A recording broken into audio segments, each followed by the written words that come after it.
Vivre en centre, c'est apprendre très tôt que t'as pas le même quotidien que les autres gamins. Les anniversaires, c'est avec les éduques et les autres résidents. Les sorties, c'est en groupe, sous surveillance. Et le soir, au lieu d'un câlin de tes parents, c'est le bip des portes qui se verrouillent pour la nuit. Tu comprends vite que la liberté, c'est un concept relatif.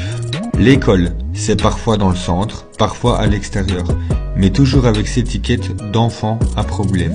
Le regard des autres, c'est le premier diagnostic que tu portes sur toi-même. Si tout le monde pense que tu es une anomalie, à quel moment tu commences à y croire aussi?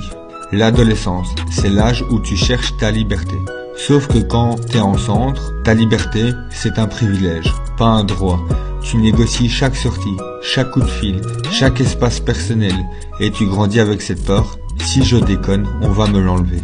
Et puis, vient l'entrée dans l'âge adulte, ce moment où, normalement, t'es censé prendre ton envol. Sauf que quand t'as été institutionnalisé toute ta vie, le monde extérieur c'est une jungle. On t'a appris à vivre avec des règles strictes, mais pas à gérer un loyer, un CDI, une administration.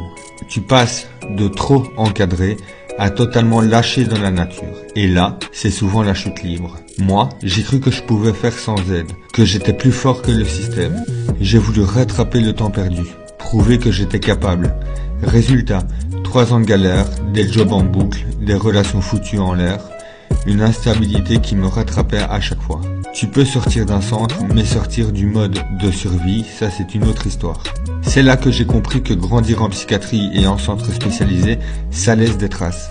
Pas juste des souvenirs, mais une leçon pour voir le monde. Une manière d'interagir, de réagir. Alors qu'en fait, je n'aurais jamais cru possible. J'ai demandé de l'aide. Et oui, retourner en HP à 31 ans, c'est pas glorieux. Mais c'était nécessaire. Parce qu'à un moment, il faut arrêter de vouloir prouver et commencer à vouloir se reconstruire. Aujourd'hui, je suis encore en chemin. J'ai repris un traitement adapté, je comprends mieux mes besoins. Et surtout, j'ai arrêté de me voir comme un échec. Parce qu'être neuroatypique, c'est pas une tare. C'est une façon de fonctionner. Et si le monde ne sait pas toujours comment nous gérer, ça ne veut pas dire qu'on est cassé. Alors, à tous ceux qui ont grandi en centre spécialisé ou en psychiatrie, qui ont été trimballés de centre en centre, qui ont dû apprendre à se débrouiller sans repère, vous n'êtes pas seuls. Et surtout, vous méritez de vous construire. Une vie qui vous ressemble, même si ça prend du temps. Demain, on parlera ensemble du regard des autres et de la honte qu'on ne devrait pas avoir.